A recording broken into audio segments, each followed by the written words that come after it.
kepada junjungan alam Nabi besar Muhammad sallallahu alaihi wasallam, tentunya dengan mengucapkan Allahumma shalli ala sayyidina Muhammad wa ala ali sayyidina Muhammad. Mudah-mudahan beliau berkenan memberikan syafaatnya kepada kita semua, baik di dunia maupun nantinya di akhirat. Amin ya rabbal alamin. Bapak dan Ibu yang dimuliakan oleh Allah Subhanahu wa taala, sahibul musibah yang juga dimuliakan Allah Subhanahu wa taala. Pada siang hari ini kembali kita menyaksikan dan melihat bukti dengan jelas akan ayat Allah Subhanahu wa taala di dalam Al-Qur'an. Kullu nafsin za'iqatul maut, setiap yang bernyawa pasti akan merasai mati. Tidak terkecuali dengan orang tua kami ini, Haji Mardini bin Syarbaini, sebagaimana yang telah kita ketahui bersama bahwa beliau Haji Mardini bin Syarbaini telah meninggal dunia pada tadi malam kurang lebih sekitar jam 19.43 di RSPT Rumah Sakit Bakti Timah. Beliau lahir di Sano tanggal 22 Februari 1964 dan di akhir hidupnya beliau telah berumur 59 tahun. Lalu kemudian beliau meninggalkan seorang istri, 4 orang anak, 2 orang cucu.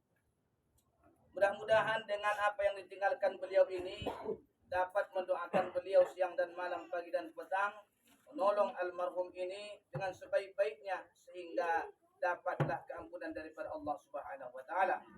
Kemudian sebelum kita berangkatkan jenazah ini, tentu ada hal-hal yang penting yang mesti kami sampaikan. Yang pertama, mewakili daripada sahibul musibah, andailah almarhum ini Haji Mardini bin Syarbaini pernah mengambil satu barang, satu benda milik kita yang sampai saat ini beliau belum sempat untuk meminta izinkannya kepada kita, kira-kira dapat tak kita izinkan? Insyaallah. Alhamdulillah. Kemudian yang kedua, andailah almarhum ini sengaja tak sengaja di depan kita atau di belakang kita pernah mengucapkan kata-kata sumpah serapah, caci maki dan lain sebagainya yang merupakan dosa habalum minan nas yang memberatkan kepada urusannya, maka melalui majelis ini saya sebagai wakil daripada sahibul musibah meminta izin, meminta maaf, meminta halal, kira-kira dapat tak kita maafkan?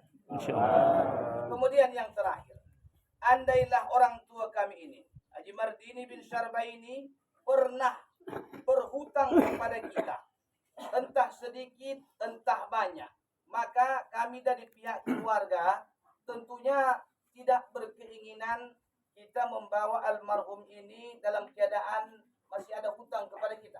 Oleh sebab itu, kepada jamaah yang dimuliakan oleh Allah Subhanahu wa taala, andai hutang itu dapat kita izinkan, halalkan, tolong halalkan. Namun kalau hutang itu memang banyak, lalu kemudian belum sempat beliau meminta halalkannya atau belum sempat beliau meminta izin atau membayarnya, kita tidak ingin memberangkatkan almarhum orang tua kita ini dalam keadaan menanggung hutang. Maka segera sebelum kita kuburkan almarhum ini, segera hubungi sahibul bait, sahibul musibah, segera untuk dibayarkan hutang itu, sebab itu akan memperlancar urusannya nantinya di alam barzah. Mudah-mudahan andailah dapat diizinkan, tolong diizinkan. Namun kalau tak dapat diizinkan, tolong segera dihubungi kepada sahibul musibah. Kemudian, Bapak dan Ibu yang dimuliakan oleh Allah Subhanahu wa taala, sebagaimana hadis Rasulullah sallallahu alaihi wasallam bahwa siapa yang menyaksikan jenazah lalu kemudian dia ikut sampai menyolatkannya, maka dia akan dapat pahala 1 qirat. Siapa yang menyaksikan jenazah lalu kemudian dia ikut mensolatkannya sampai ikut menanamnya, menguburkannya sampai dengan selesai, maka kata Rasulullah dia akan dapat 2 qirat. Sahabat bertanya, ya Rasulullah, berapakah 1 qirat itu?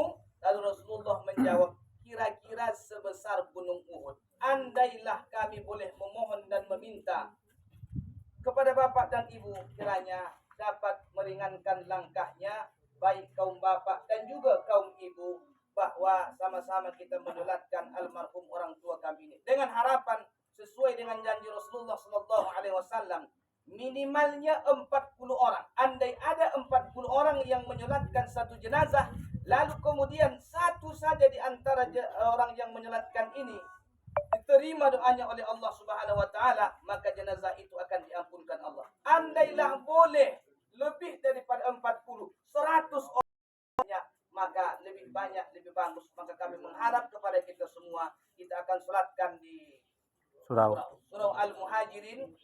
Ada tempat yang luas, ada tempat wudhu. Siapa yang hendak ikut menyolatkannya, perempuan silahkan ambil nanti mukena masing-masing. Kita banyak menyolatkannya, lagi bagus. Dengan harapan mudah-mudahan makin banyak doa kita kepada almarhum Haji Martini bin Syarbain ini. Semoga Allah ampunkan segala dosanya, Allah maafkan segala kesalahannya. Nanti Allah lapangkan kuburnya selapang-lapangnya dan diluaskan seluas-luasnya. Amin ya rabbal alamin. Ini saja barangkali yang dapat kami sampaikan sebagai sambutan daripada mewakili sahibul musibah dan sahibul bait. Mudah-mudahan kita dapat meringankan langkah, sama-sama kita menyolatkannya ke surau Al-Muhajirin dan sama-sama kita menghantarnya untuk kita tumikan di perkuburan di tak jauh daripada surau Al-Muhajirin ya. Ini saja, wabillahi taufiq wal hidayah.